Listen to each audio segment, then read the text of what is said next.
पैशाच्या ताकदीवरती लोक विकत घेणं किंवा तपास यंत्रणांच्या दबावाखाली लोकांना पक्षांतर करायला भाग पाडणं, याला आउटगोईंग इनकमिंग या शब्दांच्या उपमा तुम्ही देऊ नका.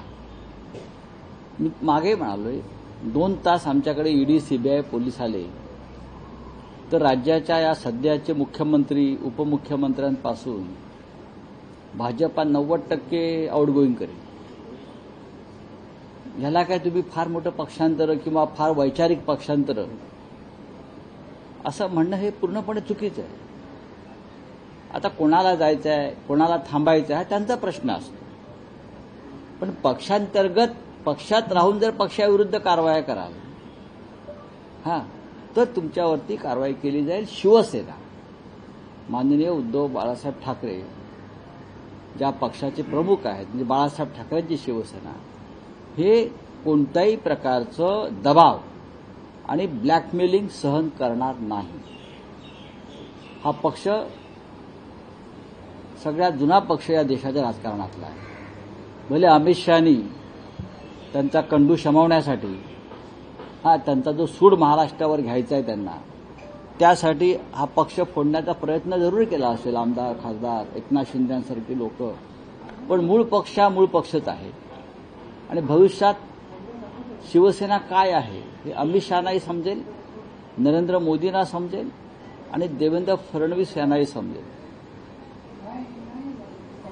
तेव्हा इनकमिंग आउटगोईंग किंवा अजून काही ज्या शब्दांचा तुम्हाला वापर करायचा आहे तो जपून करा. पक्षांतर्गत कोणतेही हेवे दावे, ब्लॅकमेलिंग, दबाव हे शिवसेना पक्षप्रमुख स्वीकारणार नाहीत.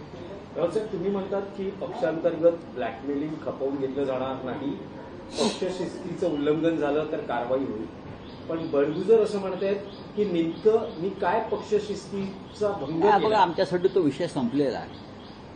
कारवाई झाली, विषय संपला. त्याच्यावरती चर्चा करण्या इतपत आता त्या विषयाला आमच्याकडे काही महत्व नाही. आम्ही ठीक आहे, का असेल तर आम्ही चर्चा करू. पण माननीय पक्षप्रमुखांच्या आदेशानं झालेली कारवाई ही कधीही चुकीची नसते. त्या कारवाईसाठी फार विचार केला जातो, आपापसात चर्चा केली जाते, स्थानिक पातळीवर चर्चा केली जाते आणि त्यानंतर अशा प्रकारची कारवाई केली जाते. चुकीचा कारवाई आमच्याकडनं होत नाही.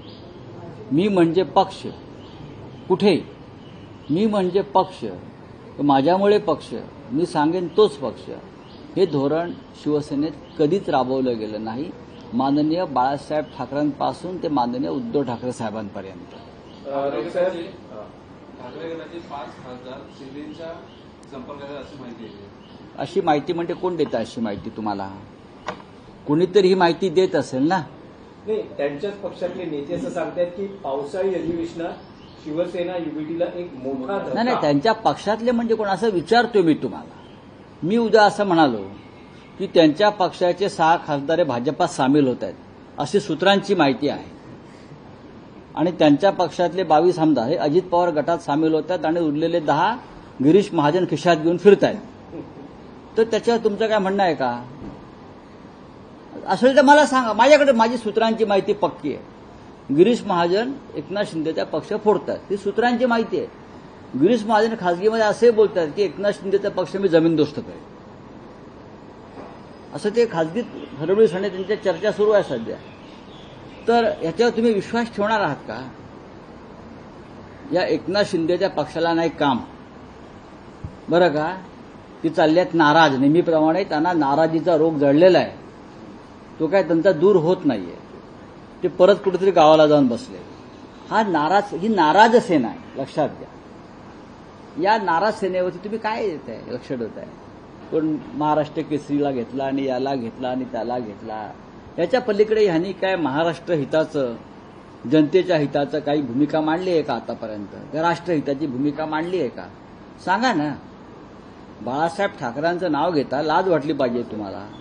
या देशामध्ये नरेंद्र मोदी, अमित शहानी अराजक माजवलेलं आहे. जे शिवसेना प्रमुख सांगायचे देशामध्ये अराजक माजेल, ते अराजक नरेंद्र मोदी आणि अमित शहांच्या नेतृत्वाखाली अराजकाला सुरुवात झाली आहे आणि तुम्ही त्या अराजकात सहभागी झाले, हे लक्षात घ्या. आणि हे माननीय हिंदुहृदय सम्राट बाळासाहेब ठाकरेंच्या नावानं राजकारण करतायत. राऊतसाहेब, तुम्ही अनेकदा गेल्या 2 महिन्यात अनेकदा असं म्हणालेलं आहात की राज ठाकरे उद्धव ठाकरे एकत्र येण्याबाबत आम्ही सकारात्मक आहोत, तुम्हाला माहीत नाही, पडद्यामागे बऱ्याच गोष्टी घडत आहेत.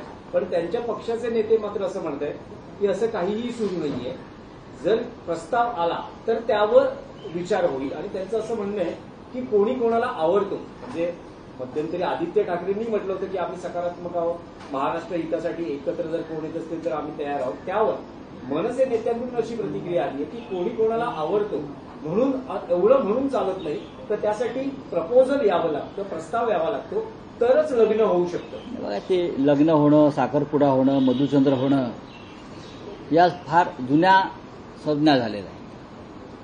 मला इतकंच माहिती आहे की मुंबईवर ज्या प्रकारचं भारतीय जनता पक्ष पुरस्कृत अडाणीचं अतिक्रमण आणि आक्रमण सुरू आहे, हे मराठी माणसाला जमीनदोस्त करण्याचं आणि महाराष्ट्रापासून मुंबई तोडण्याचं फार मोठं षडयंत्र गुजरातच्या भूमीवर रचलं जात आहे. दिल्ली आहेत पण गुजरातच्या भूमीवर रचलं जात आहे. मुंबई तोडण्याचं आणि मुंबईतला मराठी माणूस कायमस्वरूपी उद्ध्वस्त करण्याचं.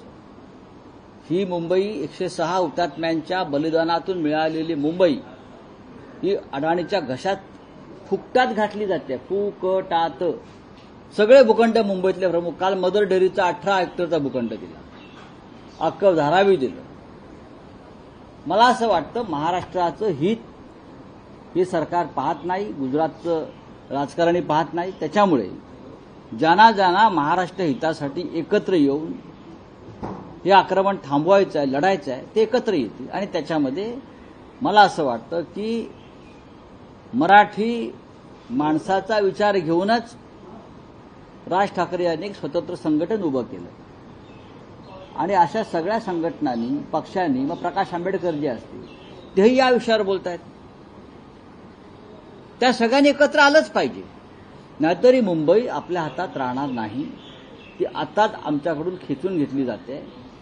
आणि आपण जे म्हणतायत आमचे नेते काय बोलतायत, त्यांचे नेते, आमचे नेते एका सुरात बोलतायत. आमचे पक्षप्रमुख किंवा माननीय आदित्य ठाकरे हे एका सुरात बोलतायत की आम्ही सकारात्मक आहोत. याच्यावरती कोणी आक्षेप घेण्याचं कारण नाही. आमच्या भावना निर्मळ, स्वच्छ आणि स्पष्ट आहेत की महाराष्ट्र हितासाठी आम्ही कोणताही त्याग करायला तयार आहोत. नाही, पण सकारात्मक आहात इतकंच बोललं जात आहे, कृतीतून काही दिसत नाही. त्यांचे नेते असं म्हणत आहेत की हे फक्त दुरून डोंगर. त्यांचे नेते कोण मला माहीत नाही. भूमिका माननीय राज ठाकरे यांनी मांडलेली आहे आणि प्रतिसाद माननीय उद्धव ठाकरे साहेबांनी दिला, एवढंच मला माहिती आहे. त्याच्यामुळे तुम्हाला भविष्यात जे काही समजून घ्यायचं आहे ते या 2 नेत्यांकडूनच रितसर कळवण्यात येते की असा निरोप येईल. राऊतसाहेब, मध्यंतरी तुमच्या पुस्तकाचं प्रकाशन झालं आणि त्यानंतर मनसेतले प्रवक्ते नेते आणि विशेषतः अनेकदा तुमच्यावर टीका, आरोप करू त्याने टीका. संदीप देशपांडे यांनी एक फोटो ट्विट केला आहे. ते तुमचं पुस्तक वाचतायत, नरकातला स्वर्ग, आणि कॅप्शन आहे लपवण्यासारखं काहीही नाही. काहीच पुस्तकात सुद्धा काहीच लपवलेलं नाही. आणि माझा स्वभाव लपवण्यातला नाहीच आहे. अख्खा महाराष्ट्र हे पुस्तक वाचतो. एक लक्षात घ्या, मी 3 दिवसापूर्वी दिल्लीमध्ये होतो. मला दिल्लीतले अनेक प्रमुख नेत्यांनी फोन करून सांगितलं हे पुस्तक इंग्रजी आणि हिंदीमध्ये कधी येत आहे. इतकंच नाही तर दक्षिणेतल्या काही भाषांचे प्रकाशक सुद्धा हे पुस्तक त्या भाषेत काढू इच्छित आहे, तेलुगू आणि कन्नड आणि तामिळमध्ये. हे पण तुम्हाला मी सांगतो. आणि या पुस्तकाची मागणी ही प्रचंड आहे. या पुस्तकातलं सत्य प्रखर आहे आणि ते सत्य मांडण्याचा मी प्रयत्न केला. त्याच्यामुळे हे पुस्तक माझे विरोधक सुद्धा वाचतील. संघाच्या कार्यकर्त्याने पुस्तक वाचून मला निरोप दिलाय. भाजपच्या काही आमदार खासदारांनी पुस्तक वाचून मला निरोप दिलेला आहे.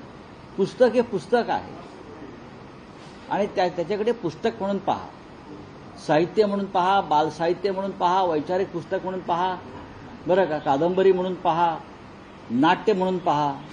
हे सगळे साहित्याचे प्रकार आहेत. रावसाहेब, बंगळुरूमध्ये चेंगराचेंगरीत जवळपास 11 क्रिकेट रसिकांना आपला जीव गमवावा लागलाय, तर 50हून अधिक जखमी आहे.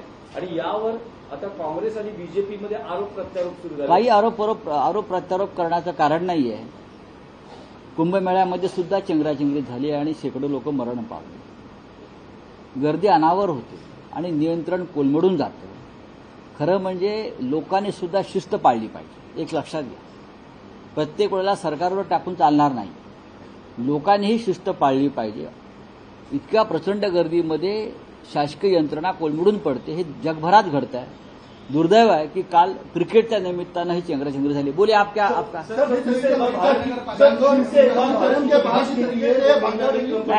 आप तय करिए किसको सवाल पूछना है. सर, फिर से भारत की विदेश नीति जो है फिर से कम पड़ जाएगी. G7 में 2019 से मोदी जी को बुलाया जाता था, ये टाइम नहीं बुलाया जा रहा है. और मोदी जी का फिलहाल इस वक्त की कहानी दिखाई दे कि जनगणना पे दिखाया जा रहा है, सिंदूर पे बात ऐसी है कि जो आपका सवाल क्या है, G7 पे सर बुलाया. G7 पे जो राष्ट्र सहभागी होने वाले हैं, हमारी जानकारी है ये सभी ने मिलकर तय किया कि मोदी जी को नहीं बुलाना है. भारत देश के साथ उनकी कोई दुश्मनी नहीं है या गिले शिकवे नहीं है. नरेंद्र मोदी को नहीं बुलाना है. ये देश के लिए बहुत ही अपमानास्पद है कि इतने बड़े देश के प्रधानमंत्री को नहीं बुलाया जा रहा है और हमारे विदेश मंत्री की उसके ऊपर कोई टिप्पणी तक नहीं है. ट्रंप के शपथ ग्रहण समारोह में भी नहीं बुलाया, आपको मालूम होगा.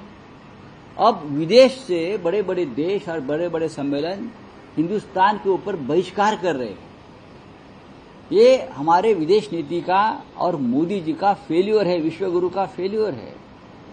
जहां जहां हमारे प्रतिनिधि